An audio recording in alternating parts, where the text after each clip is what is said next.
नमस्कार दोस्तों, कैसे हैं आप सब लोग। गवर्नर जनरल श्रृंखला का ये तीसरा भाग है।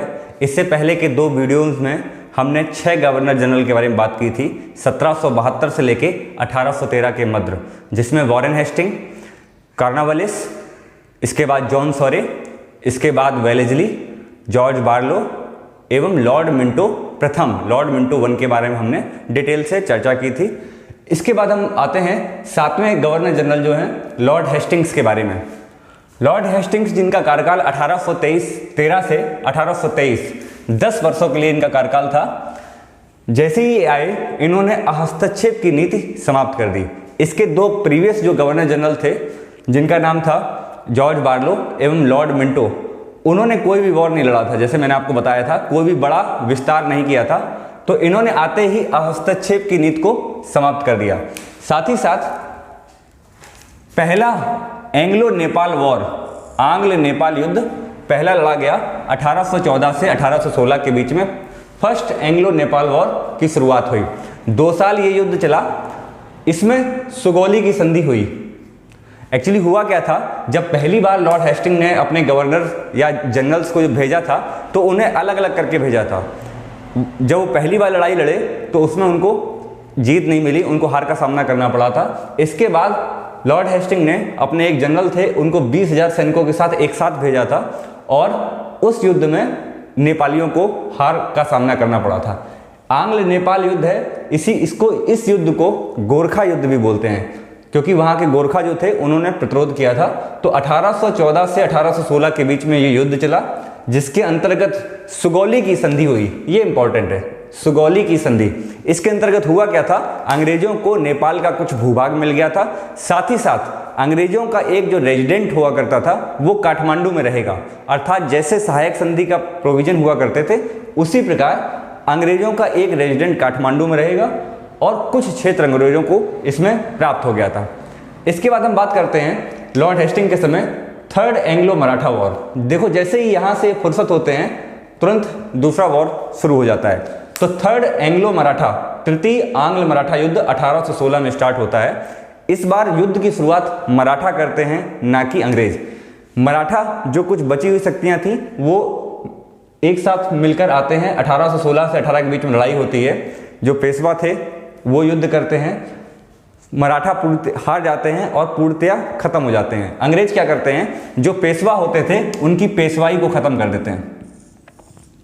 पेशवाई को समाप्त करने के बाद और पेशवा को जो है वो भेज देते हैं बिठूर में। बिठूर एक कानपुर के पास जगह है, वहां पर पेशवा को भेज देते हैं और उनकी वार्षिक पेंशन बांध देते हैं कि आपको इतनी पेंशन मिलेगी, आप बिठूर के क्षेत्र में रहिए, आपको सम्मानजनक स्थिति में रखा जाएगा। इस प्रकार से मराठा शक्ति का यहाँ पर अंत हो जाता है। तो कुल मिलाकर अगर हम देखेंगे तो इनके कार्यकाल के समय, इनके आते आते ईस्ट इंडिया कंपनी का लगभग पूरे भारत में विस्तार हो जाता है। सिर्फ बचता क्या है, जो रणजीत सिंह के साथ संधि के पश्चात सतलज नदी के पश्चिम में, वहां पर अंग्रेज अभी नहीं पहुंचते हैं। साथ ही साथ एक इंपॉर्टेंट घटना और होती है कि लॉर्ड हेस्टिंग आते ही पिंडारियों के खिलाफ सैन्य अभियान चलाते हैं और उनका दमन कर देते हैं। पिंडारियों का दमन करते हैं 1816 से 18 के बीच में। अब पिंडारी कौन होते हैं? एक्चुअली मैंने आपको बताया था, वेलेस्ली ने सहायक संधि स्टार्ट की थी, सब्सिडरी अलायंसेस। सब्सिडरी अलायंसेस में क्या होता था, जो ईस्ट इंडिया कंपनी है, अंग्रेज हैं, वह भारतीय राज्यों की सुरक्षा की गारंटी लेते थे। तो इस प्रकार हुआ क्या कि जो भारतीय राज्य या लोकल राज्य होते थे, शासक होते थे, अपनी सेना रखते थे। अब उनको सेना रखने की जरूरत नहीं थी। तो इस प्रकार से कई सैनिक बेरोजगार हो गए थे। तो वो बेरोजगार सैनिक जो थे वो एक समूह बना लेते थे। वो समूह बनाकर लूटपाट करते थे, या कोई वॉर होता था तो उसमें पैसा लेके उनको सैनिक सहायता देते थे। तो पिंडारी जो थे महाराष्ट्र, एमपी, राजस्थान, इन क्षेत्रों में सक्रिय हुआ करते थे। तो इन पिंडारियों को पूर्णतया समाप्त करने के लिए इन्होंने अभियान चलाया लॉर्ड हेस्टिंग ने, और पिंडारियों का दमन कर दिया।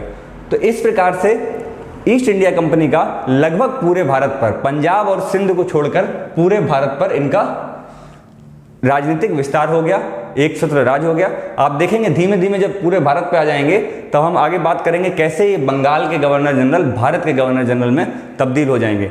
हम क्रमशः एक के बाद एक बात करेंगे। तो इनकी 3 इंपॉर्टेंट चीज़ हैं। फर्स्ट एंग्लो नेपाल युद्ध, third Anglo Maratha war and पिंडारियों के खिलाफ। ये 3 इनके सैन्य अभियान थे। इसके साथ साथ मैंने आपको बताया था कि प्रेस पर प्रतिबंध लगा दिया गया था वेलेस्ली द्वारा, तो प्रेस से प्रतिबंध इन्होंने हटाया। हालांकि पूर्णतया नहीं हटाया, लेकिन आंशिक तौर से प्रेस पर जो प्रतिबंध लगा था उसको हटा दिया गया। इसके अलावा 2 बहुत बड़े लैंड रिफॉर्म्स हुए। मैंने आपको बताया था कॉर्नवालिस के समय जमींदारी व्यवस्था शुरू की गई थी। वो कहाँ थी? बंगाल, बिहार और बनारस तक के इलाके तक। बाकी पूरे देश में जैसे जैसे जीतते गए तो इन्होंने लैंड रिफॉर्म शुरू किए। लॉर्ड हेस्टिंग के समय एक प्रथा शुरू हुई, रैयतवाड़ी प्रथा।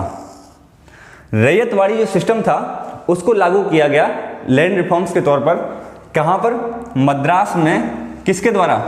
मुनरो थे, मुनरो के द्वारा मद्रास में रैयतवाड़ी सिस्टम जो है वो लागू किया गया। इसके अलावा बॉम्बे में एल्फिंस्टन एक व्यक्ति थे, अधिकारी थे एल्फिंस्टन, इनके द्वारा लागू किया गया। तो मद्रास में मुनरो द्वारा, बॉम्बे में एल्फिंस्टन द्वारा ये रैयतवाड़ी प्रथा लागू कर दी गई। ठीक है, लेकिन सबसे पहले रैयतवाड़ी जो प्रथा थी वो थी कैप्टन रीड और मुनरो ही थे के द्वारा 1792 में 12 महल क्षेत्र तमिलनाडु में पड़ता है, वहां पर लागू की गई थी। अर्थात कहने का मतलब ये है, सबसे पहले रैयतवाड़ी सिस्टम जो था वो कैप्टन रीड और मुनरो द्वारा 1792 में 12 महल क्षेत्र में लागू की गई थी, लेकिन इसको विस्तारित तौर पर, ये सिर्फ एक क्षेत्र में लागू की थी, 12 महल तमिलनाडु में एक क्षेत्र पड़ता था, लेकिन इसको विस्तारित तौर पर पूरे मद्रास प्रोविंस में मुनरो के द्वारा लागू की गई, बॉम्बे में एल्फिंस्टन के द्वारा लागू की गई।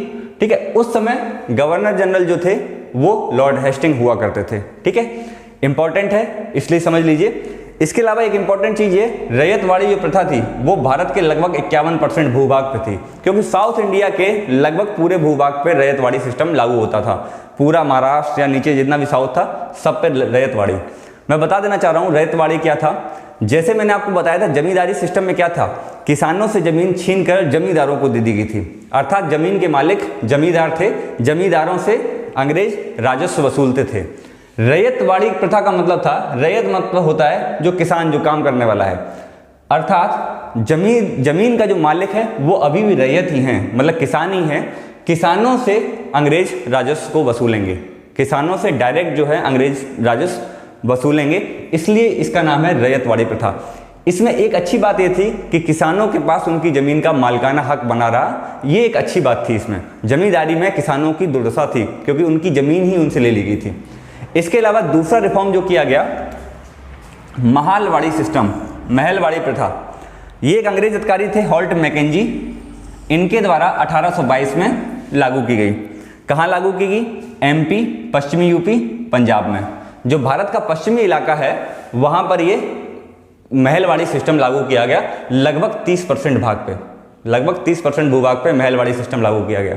महलवाड़ी में क्या था कि गांवों के कुछ समूह होते थे, वो इकट्ठा एक साथ किसी महल में, महल अर्थात या जमींदार, उसको जाके राजस्व जमा करेंगे, वो महल या जमींदार अंग्रेजों को देगा। बस जमींदारी और इस वाली महलवाड़ी में फ़र्क ये था कि महलवाड़ी में भी जो जमीन का मालिकाना हक था वो किसानों के पास ही था। जमींदारी में जो मालिकाना हक किसानों से लेके जमींदारों को दे दिया गया था। इसमें क्या था, इस महलवाड़ी सिस्टम में किसान अपनी खेती करेंगे, उनका मालिकाना हक होगा, किसान अपना राजस्व जाके एक महल को देंगे, जमींदार को देंगे, जमींदार जो है अंग्रेजों को जमा करेगा। हॉल्ट मैकेंजी के द्वारा ये सिस्टम लागू किया गया था लगभग 30% भूभाग पे। इसलिए एग्जाम में पूछा भी जा सकता है कि कौन सी प्रथा कितने बड़े भूभाग पे थी, अर्थात सबसे ज़्यादा बड़े भूभाग पर रैयतवाड़ी सिस्टम था, फिर महलवाड़ी सिस्टम था, वो कितना गया 51, 30, 81%, लगभग 19% जो भूभाग था वहाँ पर जमींदारी सिस्टम चलता था। ये बहुत ज़्यादा इंपॉर्टेंट है, इसलिए याद रखिएगा, खासकर यूपीएससी या स्टेट पीसीएस के एग्जाम में, एसएससी या छोटे एग्जाम में भी ये सब चीज़ें पूछी जा सकती हैं।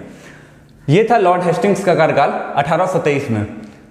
इसके बाद हमारे आए लॉर्ड आर्महेस्ट 1823 से 1828 के बीच में 5 साल के लिए।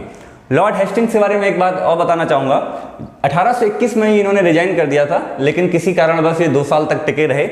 1823 में ये वापस चले गए। इनको अफ्रीका में एक देश है माल्टा, वहाँ का गवर्नर बनाया गया, लेकिन इनकी रास्ते में ही मृत्यु हो गई थी। और एक खास बात इनके बारे में ये थी कि इनकी आखिरी इच्छा ये थी कि जब इनकी जो वाइफ का डेथ हो तो इनके राइट हैंड संभाल के रखा जाए और उसके साथ ही इसको बरी किया जाए, दफनाया जाए।